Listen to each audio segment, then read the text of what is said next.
朝日新聞は4月25日に鈴木拓也ソウル特派員の世界標準の韓国式コロナ検査、日本が採用しない理由というコラムを掲載して注目を浴びました。日本と韓国の感染症対策の違いを指摘して、韓国では今、収束の兆しが見え始めている。感染の勢いが抑制され、街には日常の風景が戻りつつあると韓国の状況を綴っています。韓国は充実した PCR 検査や IT を駆使した追跡システムで感染者の早期発見を目指したことで、感染が抑えられつつあるとしています。韓国は各国の首脳と電話協議を重ねて、PCR 検査キットの支援を売りに、外交的なプレゼンスを高める好機と捉えたとし、ムン・ジェイン大統領は外国首脳から称賛されたと国民向けにアピールしたとしています。日本が積極的に韓国から支援を受けようとしないのは、元徴用工問題や輸出規制への対応で譲歩を迫られかねないと警戒するからだ、とも分析しています。一方で韓国政府関係者は、国内の反日感情を考慮して、医療支援のためには日本政府の要請を前提としなければならない。日本政府が半導体材料など主要資源の韓国への輸出を事実上禁止する措置を継続することに対した反発がふさわしい、としています。別の韓国政府関係者は、韓国政府が日本側の要求を前提に検査キットなどを支援する案を検討中。日本側の考えを聞くために保健当局間で電話協議を提案しておいた状態と話したと報じられました。厚生労働省は、韓国からの検査キット支援があった場合、国内で使用するには国立感染症研究所での性能評価が必要になるとしています。韓国の検査キットについては具体的に把握しておらず、日本の PCR 検査と同等の精度があるのか確認する必要があるということです。4月29日の参議院予算委員会で安倍首相が、韓国と引き続きコロナ対応で協力したい。韓国は我が国の隣国であり重要な国、などと発言したことが韓国で大々的に報じられました。これを受けて韓国政府は、必要な分野で日本と協力していきたい。国内事情に余裕がある場合は要求の状況などを勘案して貿易物資の輸出と人道支援を検討する、としています。ただ、現時点で打診されたり要請を受けたことがない、としています。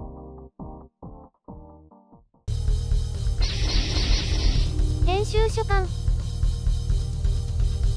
韓国メディアが安倍首相の発言を見出しにして報じたことで、韓国ネットではちょっとした騒ぎになっています。また、日本では韓国メディア中央日報の日本語版が、安倍首相、韓国は重要な国、コロナ対応で協力したい。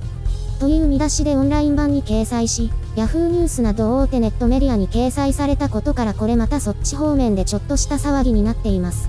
国会中継の録画を見ましたが、内容を聞いてみると韓国メディアが騒いで報じるほどのものは何もないですね。立憲民主党のパク・シンクン議員の質問に対してそれとなく答えただけでした。パク議員は日本と韓国のハーフで、日本で教育を受けて朝鮮日報に入社、日本支社長も務めた後に日本に帰化した人で、ホームページを見ると、日韓がもっと仲良く、と標榜しているわけです。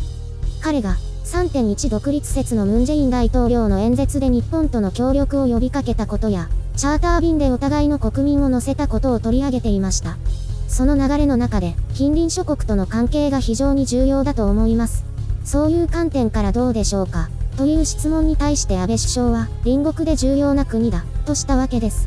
それ以前の1月20日に国会の施政方針演説で韓国に対して、韓国は、元来、基本的価値と戦略的利益を共有する最も重要な隣国、と久しぶりに格上げしたこともあってムン・ジェイン大統領もああやって話したわけで。ただ、安倍首相の演説の後ろには、であればこそ、国と国との約束を守り、未来志向の両国関係を築き上げることを、切に期待する、とついていたわけで、いつも通りではありました。数年間重要じゃない、価値観を共有できない国になっていて、そこから格上げされた、というか元に戻っただけですが、それを受けてムン・ジェイン大統領が演説をしたら一方的に入国制限をかけられて韓国がイラッとしたという状態だったわけです。前置きが長くなりましたが、こうした背景を抜きに韓国メディアのようにポンと報じるとわけがわからなくなって様々な激しい感情や誤認を招くわけで、適切ではないと思います。今やネットでは派手な見出しと浅い内容、もしくは誤認を引き起こすような偏重記事だらけですから、目に映ったものだけを見て騒ぎ立てる人だらけです。テレビまでそういう風潮ですから困ったものですね。韓国は MERS の時に感染者が複数の病院をはしごして感染を極度に拡大させたという非常に痛い経験をしていたので、今回のように病院を経由しない検査体制が準備できたわけです。ドライブスルー方式やウォークスルー方式もその経験からです。日本では水際対策で防いだことから、感染症は水際で防ぐことが大切ということで、国内への対策にそれほど費用が投じられなかったわけです。これが今回こうして差となって現れたというのが真っ当な見方だと思いますね。収束が近いと思われる中国や韓国、台湾と比較すると日本は全くダメなようにも見えますが、検査数制限や緩い外出制限をとっている割には感染を抑え込めている方だと思います。東京など大都市の密集を考えれば欧米のような悲惨な状況になってもおかしくないですし、欧米からは日本のやり方はおかしいと言われています。それでも、検査が少なくて感染者を洗い出せていない割に現時点で死亡率 3% 前後は検討していると言えると思います。東京五輪や日中関係、また朝日新聞の特派員が指摘したような日韓関係が背景としてあり、さらには経済を最大限生かさなければならない。感染症対策だけを考えれば早期に国境を閉ざして外出制限をすればということですが、1月の時点でそこまでやるのは不可能に近いと思います。やっていれば間違いなく過度だと激しい批判を浴びたでしょう。対応は常に遅れながらも今はこのような感じです。専門家も含めて多くの人が不満を持っているわけですけれども、それはあくまで成功した近隣諸国との対比だと思います。そうは言っても私ももっと早く抑え込めなかったのかとは思いますけどね。話を戻しましょう。安倍首相の発言ですが、韓国メディアがワクワクして取り上げるようなものではないでしょう。日本から頼られたいのか、頼られてそれを拒否したら面白いとか反日な人たちは思っているでしょうが、どうやら韓国政府の反応はそうではないようです。日本の堅姦な右寄りの人とかも、あそこで安倍首相に韓国不要論を唱えて欲しかったかもしれませんが、全体の流れと現状を考えるとそう発言する意味はあまりないでしょう。それを両国でわめき立てても仕方がないわけです。安倍首相が衆議院の予算委員会の冒頭で話した通り、自国で収束すれば終わりというわけではないので、好きだろうが嫌いだろうが国際的な協力の枠組みは必要です。陰謀論や責任の押し付け、不要論は楽しくて賑わうし、そうやって書き立てれば一部の人は儲かるわけです。安倍首相がぼそっと流れに沿って話しただけで両国の極端に書き立てる人たちが儲かるわけですから、私としてはひたすら羨ましいですね。韓国メディアの見出しを見たときに、これは朝日新聞と野党の厳しい追及のせいで安倍首相がああ言わざるを得なくなったのかと思って情報を集めたのですが、結局はとてもつまらない内容でした。朝鮮日報が安倍首相を遠慮なく批判したって言うから朝日新聞のコラムに期待してたんですけどね。普通の視点ですよ。何でもない日常を面白く語れるのが優れたお笑い芸人だとすれば、こうして騒げるネタがあるにもかかわらず大騒ぎできない私は三流未満ということのようです。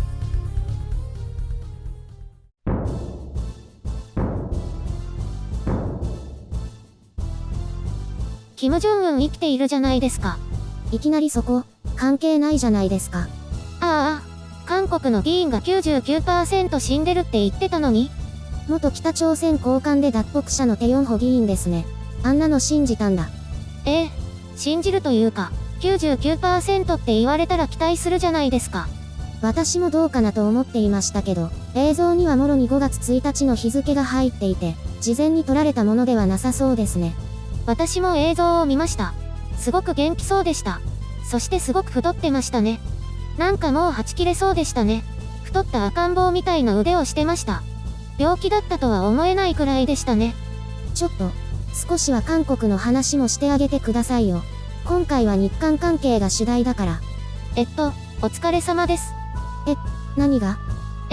韓国に対して。それだけ？お互い頑張りましょう。関心がないということですか？そんなことはないですよ。ちゃんと関心があります。わかりやすい嘘つかない。キム・ジョンウン以外関心がないと顔に書いてありますよ。今一番ホットな話題ですよね。でも報道が出て本当にがっかりしました。ただ太り方を見ると別の希望が湧いてきます。一応あれでも一国家の首長だからね。慎んだ方が良かったですか？こういう時くらいいいじゃないですか。ね。せっかく安倍首相と韓国の話題なのに、まさかキム・ジョンウンに負けるとは。別にいいじゃないですか。安倍支持者でもないんだから。そういう問題じゃないんだけど。